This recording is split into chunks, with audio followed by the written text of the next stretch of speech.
President Trump calls alleged Iranian attack on oil tankers very minor. Facing twin challenges in the Persian Gulf, President Donald Trump said in an interview with Time Monday that he might take military action to prevent Iran from getting a nuclear weapon, but cast doubt on going to war to protect international oil supplies. "I would certainly go over nuclear weapons," the president said when asked what moves would lead him to consider going to war with Iran, "and I would keep the other a question mark." Just hours earlier, Iran, saying that within 10 days it will breach the limit on its stockpile of enriched uranium that was set under a 2015 nuclear deal with world powers. Last week, U.S. officials for attacks against Norwegian and Japanese oil tankers in the Gulf of Oman.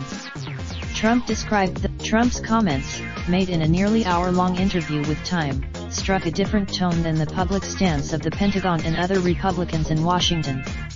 They also cut it. While Trump was speaking to Time, Acting Secretary of Defense Patrick Shanahan, he had authorized approximately 1,000 additional troops for defensive purposes in the region.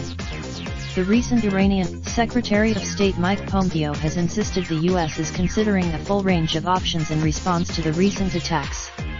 If that included. Speaking to Time, Trump argued that the Gulf of Oman is less strategically important for the United States now than it used to be, citing China and Japan as nations that still rely on the region for significant proportions of their oil. Other places, Trump said he agrees with the U.S. intelligence community's assessment that Iran was behind the attacks, saying, "I don't think too many people don't believe it." But he also doubted many of the 1,000 new troops will be deployed for security and intelligence gathering, U.S. officials say. The move is part of earlier, the Pentagon released 11 photos of the tankers, some of them close-ups, and a detailed timeline in an effort to bolster its public case that Iran attacked the ships.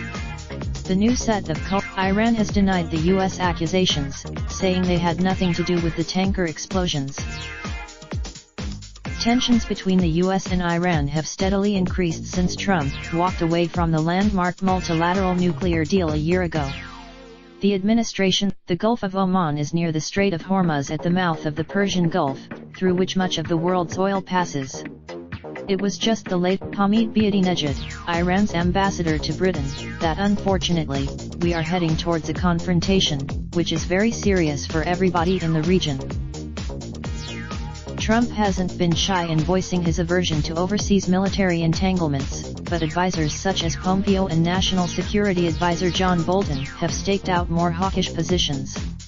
The president when asked Monday whether he was considering military action against Iran, the president told Time, "I wouldn't say that. I can't say that." With reporting by Brian Bennett, Vera Bergenbrun, Massimo Calabresi, Edward Felsenthal, and W.J. Hennigan / Raindrop, drop top, top smoking, no cooking the hot pot. Fucking on your bitch, yeah, that. Looking up, open the park pot.